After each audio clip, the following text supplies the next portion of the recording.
Donc, nous allons commencer notre moment de partage. Avant de commencer, nous allons prier.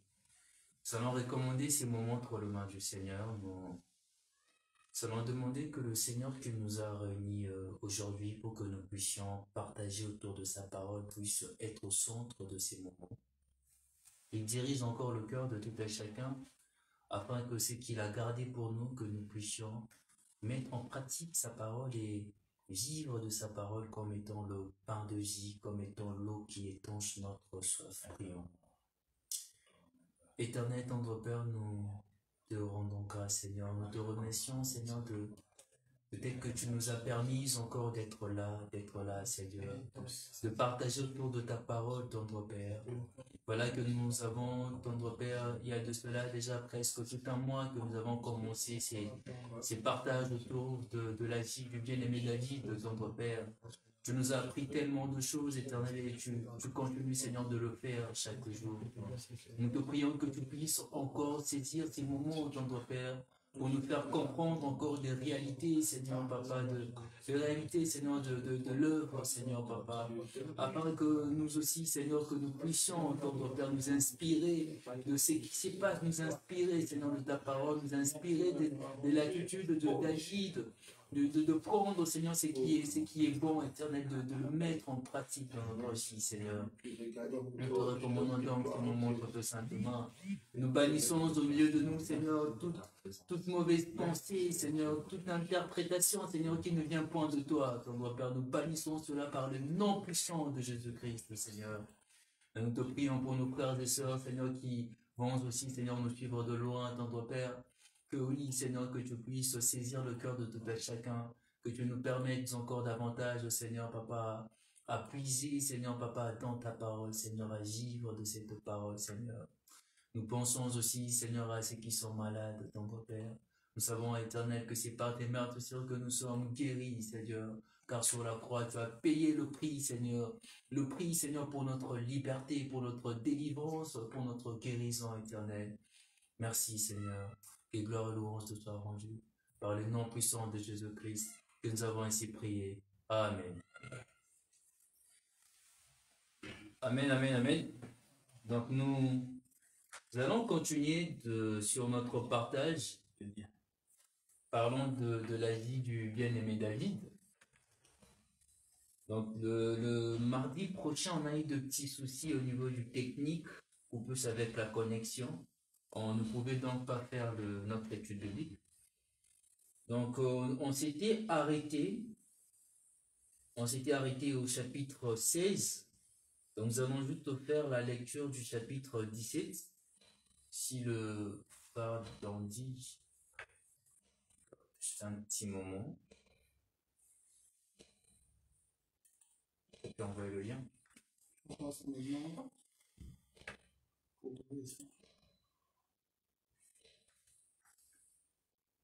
Ok, j'envoie le lien. Ok. Donc, bien aimé, si on peut juste faire la lecture de Samuel 17, tout le chapitre.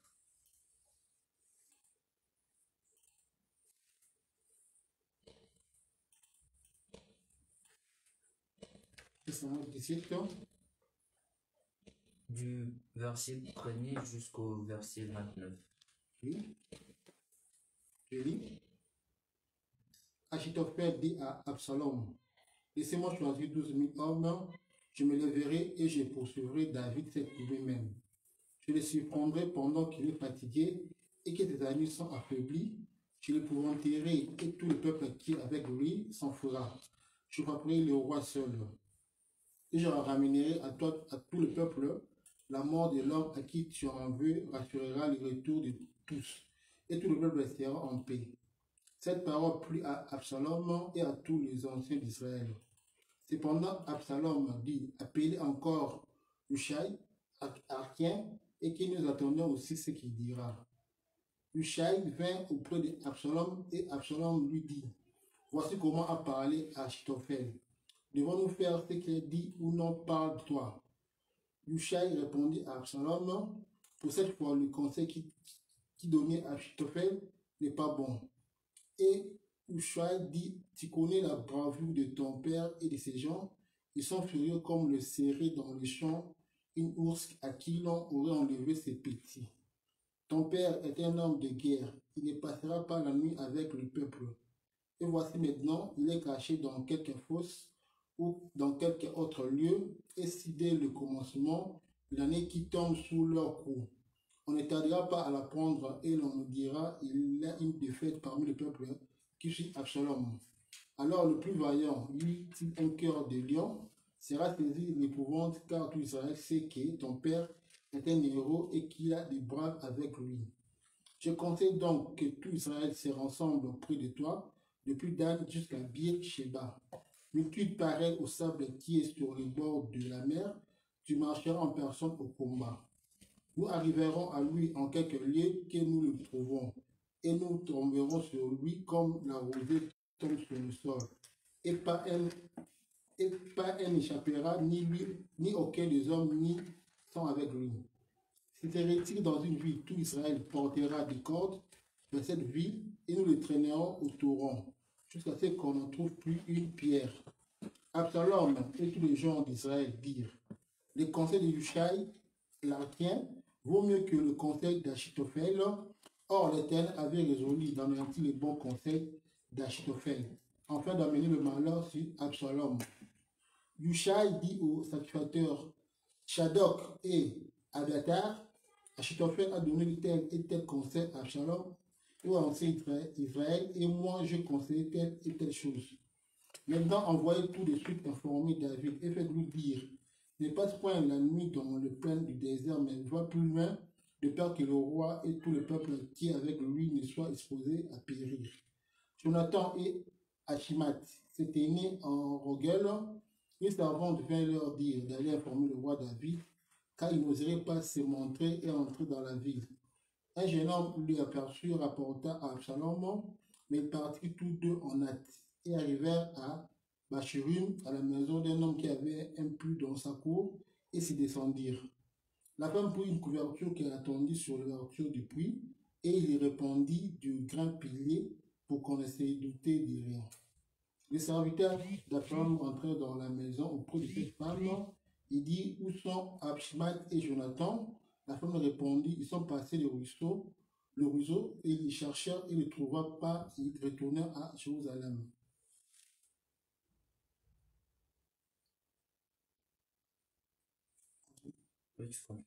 Après leur départ, Achimat et Jonathan remontèrent du puits et allèrent informer le roi David.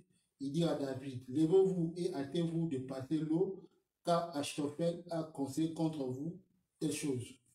David et tout le peuple qui était avec lui s'élevèrent, ils passèrent le Jourdain à la lumière du matin. Il n'y avait pas un qui fût resté à l'écart, pas un qui y passait le Jourdain. Achitophel voit que son conseil n'était pas suivi, scella son âme et partit pour s'en aller chez lui dans sa ville.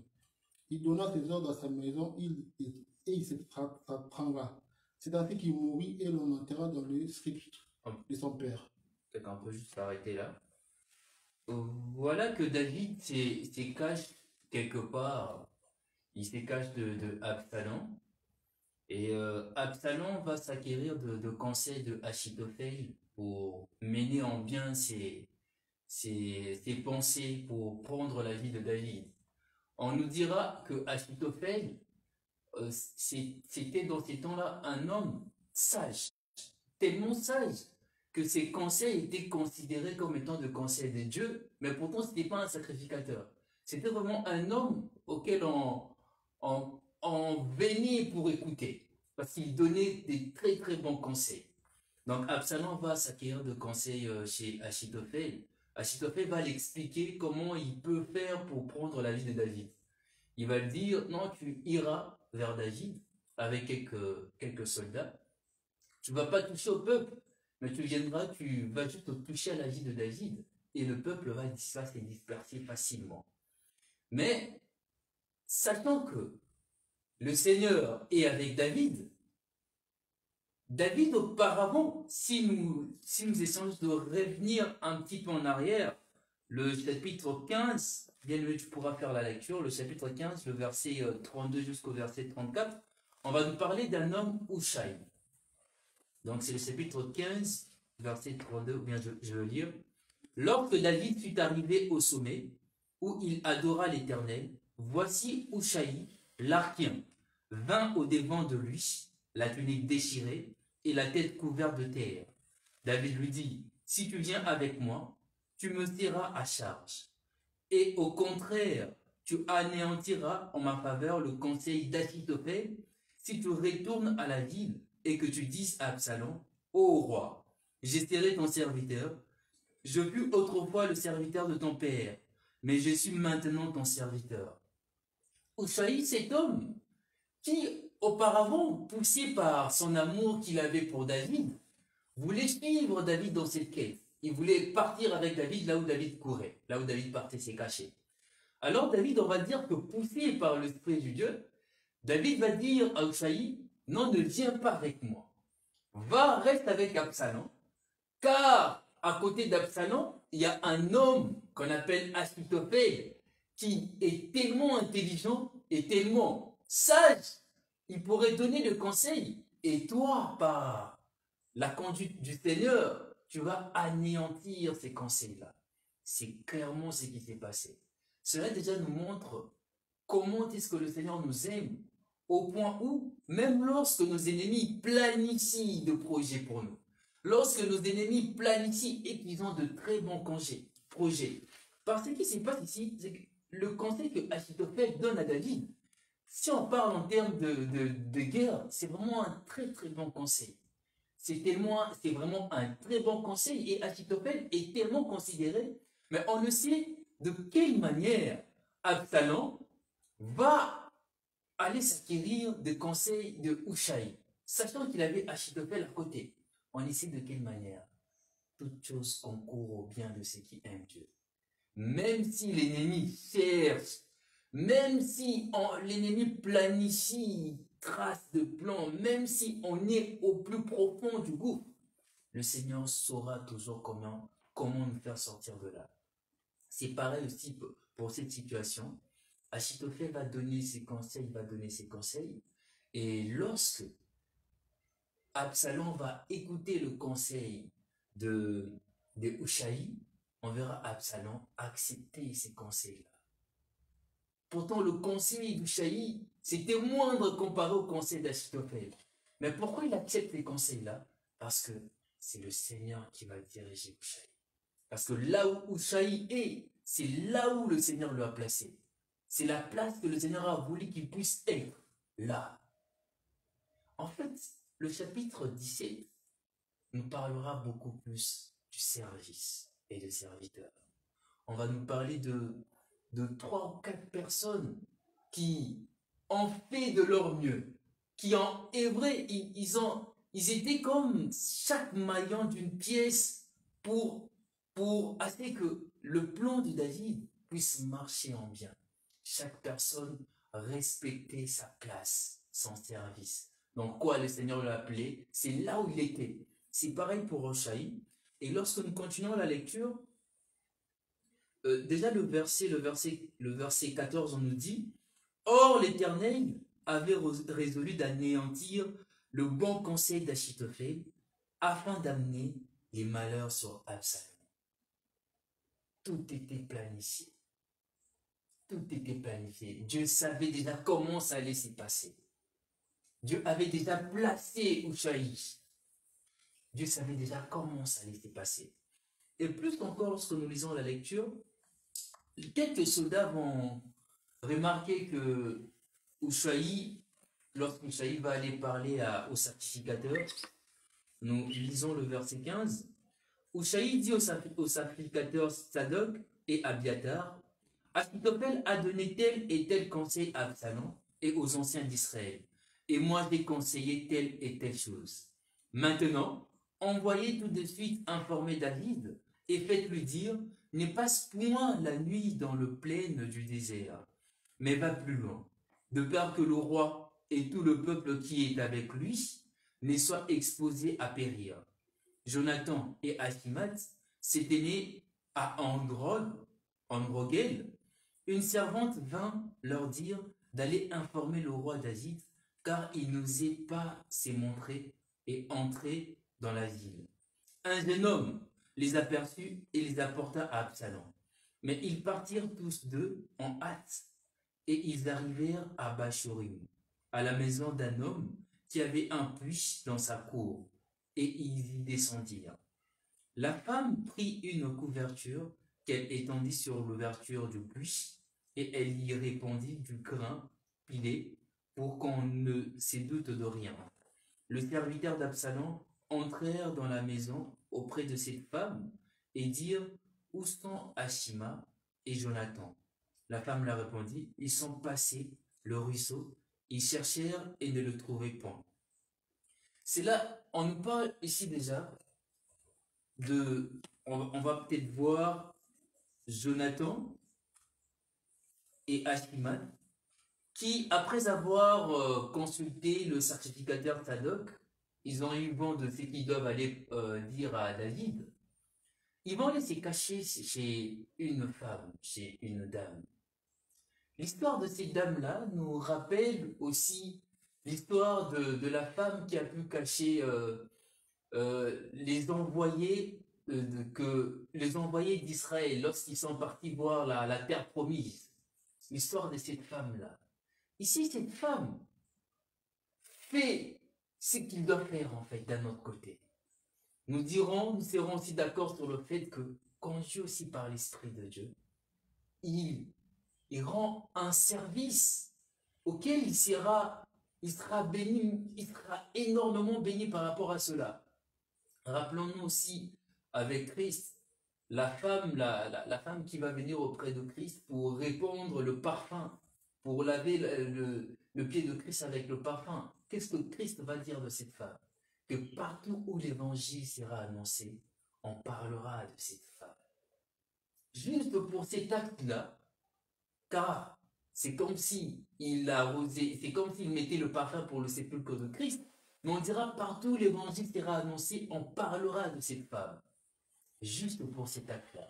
Et cette femme aussi, sachant, connaissant, pour lui, et quand on peut aussi dire que conduit par l'Esprit de Dieu, sachant que oui, David est la personne choisie par Dieu, il fait ce qu'il doit faire. Il fait juste ce qu'il doit faire. Il cache le serviteur de Dieu, il leur met à côté pour pas que l'ennemi puisse toucher sur eux. Oui, chaque personne, en fait, Dieu ne nous a pas créés au hasard. Dans l'œuvre, dans l'église, il n'y a personne qui vient juste pour venir, pour remplir le banc. Il n'y a personne qui le fait. Il n'y a personne qui le fait. Chaque personne a sa place. Chaque personne a une place bien précise auquel le Seigneur veut que nous puissions être là. Si cette femme n'était pas là, si cette femme n'avait pas caché le desserviteur, certainement David n'allait pas avoir vent de ses messages. C'est peut-être moindre l'acte qu'elle a dû faire. Mais, ok, ça a une valeur tellement grande. Parce que sans cet acte-là, David n'allait pas savoir les plans que Absalom s'est acquis pour aller le prendre. Oui, bien-aimés, nous devons, tout à chacun de nous, considérer notre place. Considérer notre place. Si le Seigneur nous a appelés à le servir, il veut que nous puissions le servir sur une place bien précise. Sur une place bien précise. Personne, le Seigneur ne nous a pas appelés pour juste que nous puissions venir remplir de bancs, ou bien pour que nous puissions juste venir le dimanche à l'église et répartir chez nous à la maison pour dormir. Non, chaque personne a une place bien précise. Bien précise. Nous avons pu le voir autrefois quand on a fait l'étude biblique au Actes des Apôtres, lorsqu'on parlera de la première église, où même pour servir de la nourriture, il fallait s'acquérir de dire que de chaque personne qui pouvait, il fallait s'acquérir pour voir qui devait servir, qui devait être sur cette place, cette place. Nous parlerons peut-être du diacre, du bien-aimé Étienne, poussé rempli par le Saint-Esprit, malgré qu'il était au service, malgré que son service consistait juste à répartir à répartir, si on peut dire, d'un autre côté, de la nourriture, bien à veiller à ce que des tâches puissent bien s'y faire. Mais c'était une personne qui était pleinement remplie du Seigneur. C'était une personne qui était conduite par le Seigneur. Le bien-aimé Paul va nous expliquer, nous parler de l'Église comme étant le corps. Il dira qu'un corps ne peut pas, une personne pour laver déjà son visage, il a besoin de ses doigts, il a besoin de sa main. La bouche ne peut pas manger seule, la bouche a besoin d'une main pour que la main puisse ramener la bouche. Chaque cellule est reliée par tête. Chaque corps est bien structuré et le corps entier marche ainsi. C'est aussi comme ça que le Seigneur nous voit, comme étant un corps, dont Christ est la tête. Oui. Pour revenir sur notre partage, cette femme va faire le pourquoi il est appelé. C'était peut-être considéré comme étant la plus petite de choses, mais c'était le pourquoi il est appelé. Il a rendu service, si on peut dire. Si on doit encore revenir peut-être sur la parabole de talent, où chaque personne avait reçu un denier, 2 deniers, 3 deniers, mais le Seigneur a jugé chaque personne par rapport à ce qu'ils avaient reçu. Le Seigneur nous jugera par rapport à ce qu'il nous a donné, et non pas en comparaison avec les autres. Le Seigneur nous jugera par rapport à ce qu'il nous a donné. Pour cette femme, il a eu l'opportunité de mettre en bien ce qu'il a reçu. Il était chez lui à la maison, les serviteurs de Dieu sont venus, il a servi Dieu en cachant ses serviteurs. Et si on parle encore du bien-aimé Jonathan et Achimat, eux aussi qui ont risqué de leur vie, ils ont accepté de partir juste là où David était, malgré que Absalom pouvait leur prendre en ténèbres, ils ont accepté de partir. Ils ont risqué de leur vie. Oui. Nous formons le corps du Christ, et chaque corps et chaque partie du corps doit exercer le pourquoi il est appelé à faire. Donc, pour le moment, je ne sais pas s'il y a déjà des questions ou de rajout pour le moment, comme ça on va continuer. Pas dans une question. Voilà. Question. Peut-être après on pourra. D'accord. Donc, nous allons continuer la lecture. Donc, Fernandi, si tu peux. Voilà.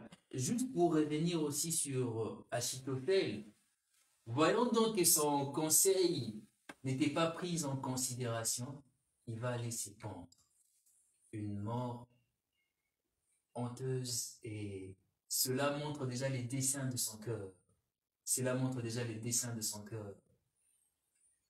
Cela montre carrément qu'il n'était pas du tout conduit par Dieu. La fin justifie que Achitophel, malgré son bon sens, malgré le fait qu'il donnait de conseils, il était sage, malgré que plusieurs personnes venaient auprès d'Achitophel pour s'acquérir de conseils, la fin justifie que son cœur n'était pas bon. Il y a aussi quelque chose que nous pourrions aussi tirer de là, c'est que nous sommes tous dans ce monde, nous avons certainement des amis païens, chrétiens, des amis qui sont peut-être dans d'autres confessions ou quoi que ce soit. Mais si on n'est pas à l'écoute de conseils du Seigneur, de conseils de Dieu, si nous mettons en avant des conseils reçus par nos amis, et sachant qu'ils ne sont pas chrétiens, sachant qu'ils sont de païens, bien aimés, la fin nous conduira toujours, oui, j'aimerais bien dire toujours, à être loin du Seigneur. Car un païen pourrait te conseiller aujourd'hui, dans telle activité, de faire telle chose, ça pourrait marcher. Tu vas prendre cette personne en considération et ses conseils en considération. Une autre fois, tu viendras voir la personne, tu prendras encore ses conseils en considération. Et au final, je ne le souhaite pas, mais au final, cette personne, c'est comme, au final, on finira par considérer cette personne, c'est le conseil de cette personne comme étant l'évangile d'un autre côté. Je prends l'exemple de l'évangile pour dire que ces conseils ont de la valeur, si je peux dire. Or, nous, le conseil de la personne que nous devons écouter, c'est ce que Dieu nous donne, le conseil de Christ, de la Bible. Le Seigneur nous appelle à nous nourrir de sa parole, car c'est dans sa parole que nous trouvons tout ce qui contribue à notre marche, que ce soit dans des activités. Et c'est même à partir de la parole que nous pourrions, oui, savoir différencier que là c'est un bon conseil et là ça n'en est pas. Et quel conseil que nous devions prendre et c'est que nous devions laisser de côté. Je ne dis pas que nous ne devions pas prendre de conseils de nos frères ou bien de nos amis. Dans le travail, par exemple, il y a des conseils que nous devions prendre d'un autre côté, mais ne pas mettre ces conseils-là comme étant primordial, comme étant l'évangile, si je peux dire. La parole de Dieu reste la parole de Dieu. L'évangile reste la seule vérité qui doit primer dans nos cœurs. Donc, bien aimé, si tu peux lire le verset 27 jusqu'au verset 29. 27. Oui, je lis. Lorsque David fut arrivé à Mahanaïm, Shobi, fils de Nachak, de Rabat, des fils d'Amon, Makir, fils d'Amel, et Lodebar, et Barzilai, les Galédites de Rodgelim, apporteurs des lits de bassins, des vases, des terres, des froment, de l'orge, de la farine, du grain rôti, des fèves, des lentilles, du pois rôti, du miel, de la crème, des brebis et des fromages, des vaches, apportèrent ces choses à David, au peuple qui était avec lui, afin qu'ils mangeassent, car il disait, ce peuple a dû souffrir de la faim, de la fatigue et de la soif dans le désert. Voilà quand on nous parle encore d'une autre personne, Shobi, qui lorsque David fut arrivé dans sa ville, à Manaïm, il a pu voir le roi David, conduit avec le peuple. Ils étaient certainement fatigués, ils avaient très faim, car ils ont quand même fait un très très long marche. Comment est-ce qu'il va venir en service? Il va offrir ce qu'il a. Il ramène, on dit qu'il a ramené de la crème, des brebis, de fromage, de vache. Il apportait ces choses à David et au peuple qui était avec lui, afin qu'il mange, car il disait, ce peuple a dû souffrir de la faim, de la fatigue et de la soif dans le désert aussi. Pour Shobi, c'était ça son rôle. Donc, rappelons-nous que nous formons vraiment ces corps, où si Shobi n'était pas là, le peuple allait peut-être mourir de faim. Mais le Seigneur s'est saisi de Shobi. Nous pourrions peut-être parler de Shobi comme étant d'une personne qui a un don de libéralité. Le Seigneur s'est saisi de Shobi pour que Shobi puisse ramener de la nourriture au peuple et à David. Au final, nous pourrions dire qu'en tout point, le Seigneur ne laisse point ceux qui sont à lui. Le Seigneur ne laisse point ceux qui sont à lui. Il met carrément tout en pratique de telle sorte que nous ne manquons de rien. Et même lorsqu'on pense manquer de quelque chose, il nous rappelle que sa joie et sa paix dépassent tout. Shobi, lui, a joué son rôle. La femme qui a caché Jonathan et le bien-aimé Achimat, elle a aussi joué son rôle. Jonathan et le bien-aimé Achimat, les deux aussi ont joué leur rôle. Donc, et tous ont contribué pour l'œuvre. Et tous ont contribué pour l'œuvre. Mais pourquoi ont-ils contribué pour l'œuvre? Parce que ils avaient de l'amour pour le bien-aimé David. Parce que ils avaient de l'intérêt pour l'œuvre. Ils regardaient au roi. Ils savaient que c'était leur roi. Nous aussi, regardons au Seigneur Christ qui s'est donné sur la croix pour nous. Reconnaissons qu'il a tout payé pour nous. Et si nous sommes appelés à œuvrer pour lui, si nous sommes appelés à souffrir, ne serait-ce que pour lui, acceptons cela. Acceptons de souffrir, acceptons de œuvrer pour le Seigneur. Car peut-être l'un de nous va jouer le rôle de la main, l'autre sera va jouer le rôle du pied, l'autre sera peut-être le cœur, l'autre va jouer peut-être le rôle de yeux, l'autre le rôle de la bouche. Mais tous ensemble, nous regardons sur un même but. Tous ensemble, nous regardons vers la croix. Nous regardons à Christ. Donc, nous allons nous arrêter là. Comme ça, nous allons peut-être prendre des questions et des ajouts.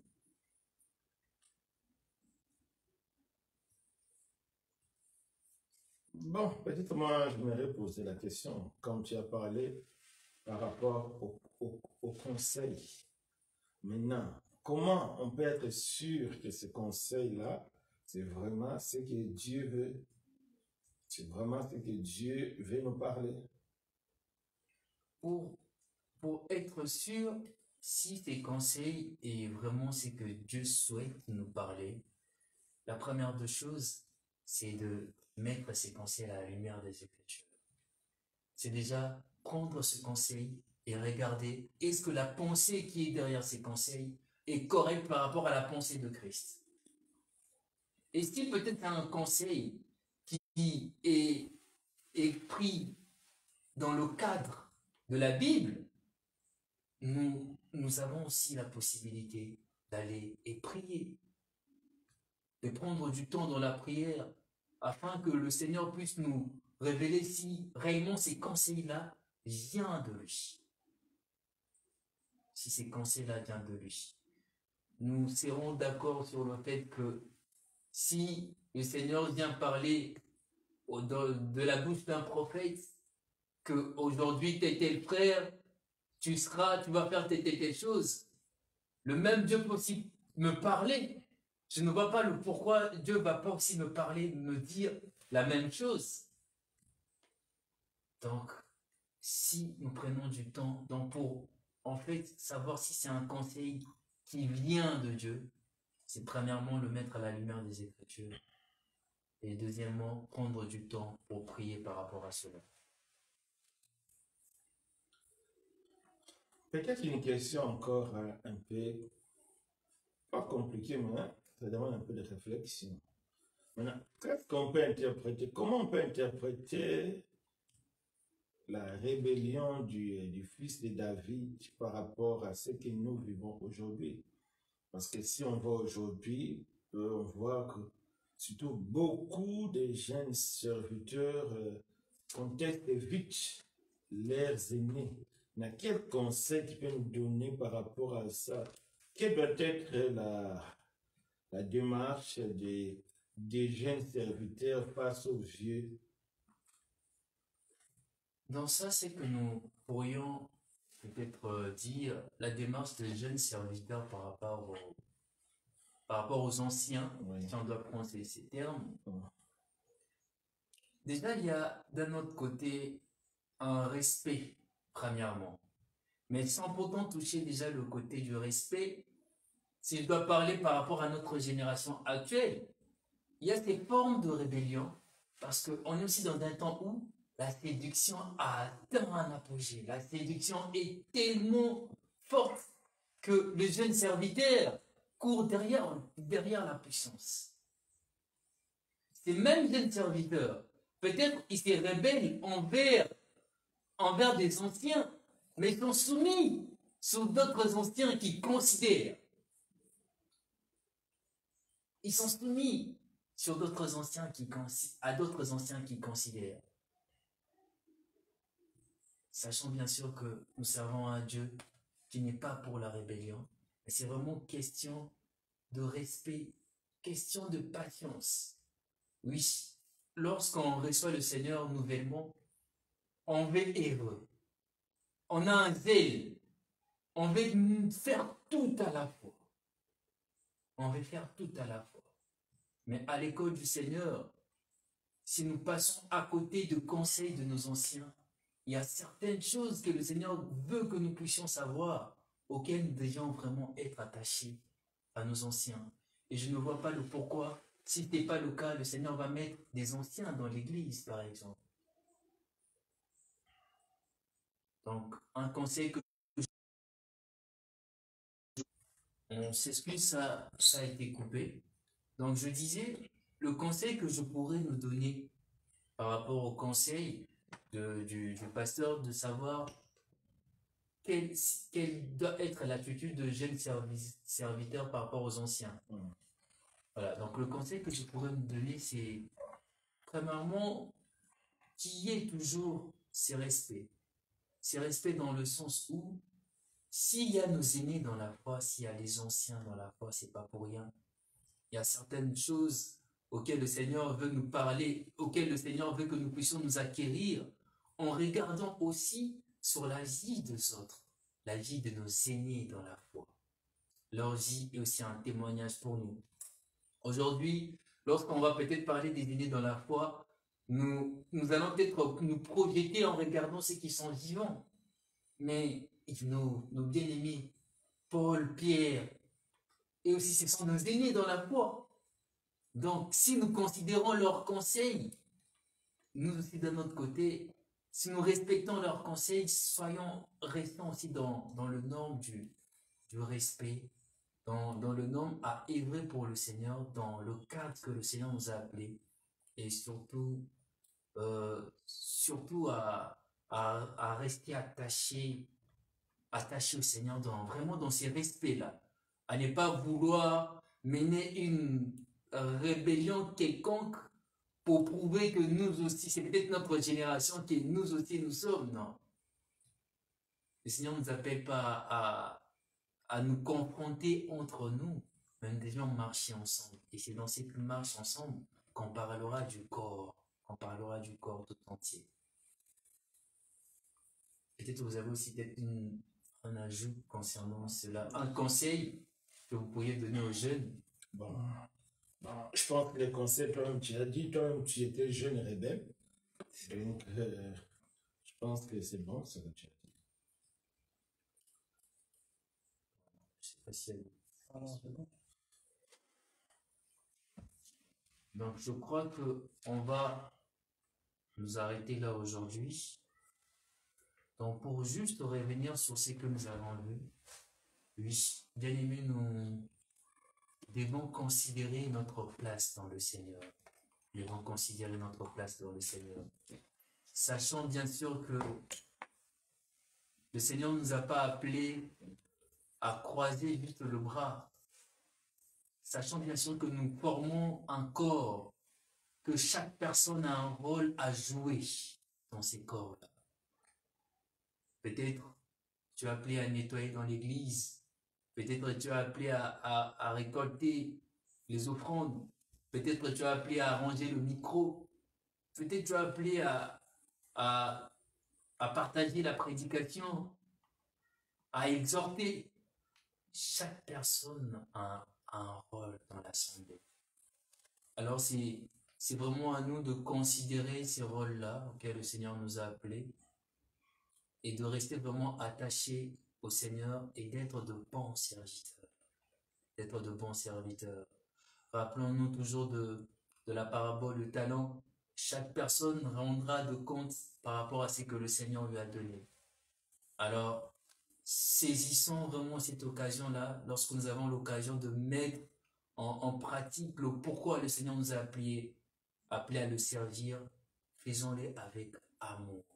Faisons-les vraiment avec amour. Donc, nous allons prier. Nous allons peut-être voir déjà s'il y a de questions. Il n'y a pas de questions.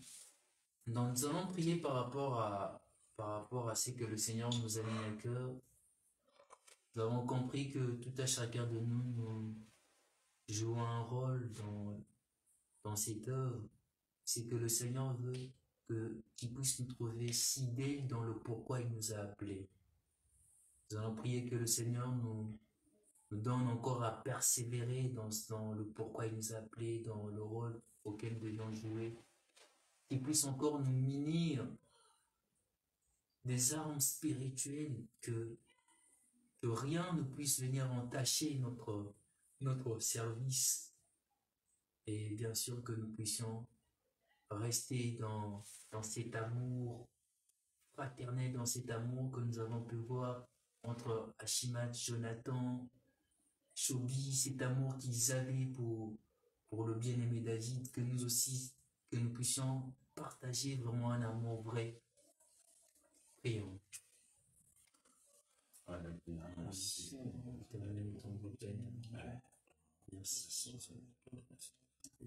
Merci, éternel, notre Père, nous te remercions parce que tu nous apprends encore à espérer, Seigneur, à toi, à regarder cette toi, éternel.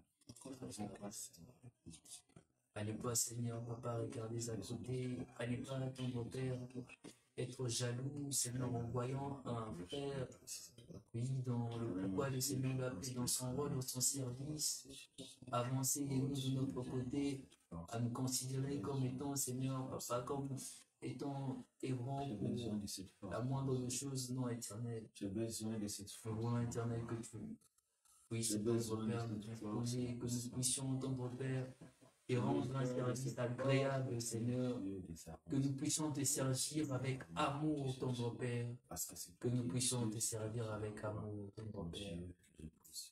Nous te prions aussi, éternel, que tu puisses nous donner des aides, Seigneur, que tu puisses, tendre Père, augmenter notre foi, éternel, que nous puissions, tendre Père, dans notre marche, Seigneur, regarder à toi, et ne point, Seigneur, regarder à côté, Seigneur. Car si cette femme, Seigneur, avait regardé au danger, Seigneur, elle n'allait pas, Seigneur, papa, cacher tes serviteurs. Si encore Shobi pouvait encore regarder à ses finances et bien d'autres, il n'allait pas donner, Seigneur, cette nourriture aux bien-aimés. Si Jonathan et Ashima avaient regardé, Seigneur, au danger à courir, ils n'allaient pas aller, Seigneur, vers David. Et encore plus si Ushaï n'était pas auprès d'Absalom, s'il n'était pas à la place que tu l'as appelé, n'allait pas déjouer, Seigneur, les plans d'Achitophel.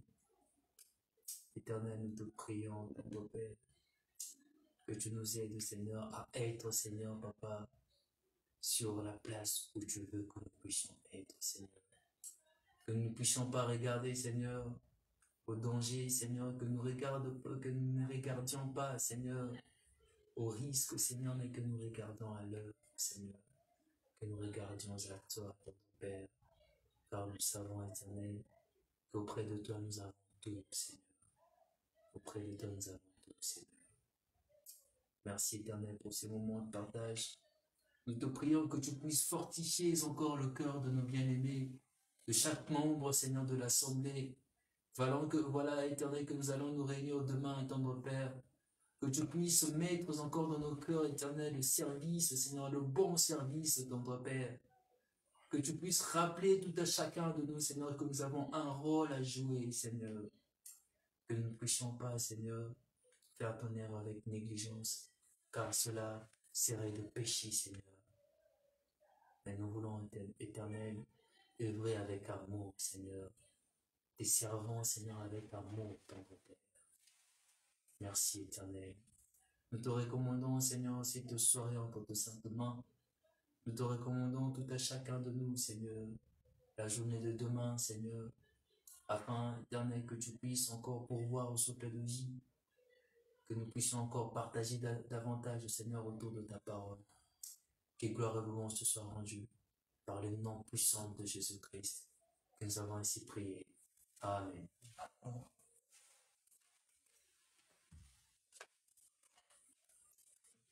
Nitakachi.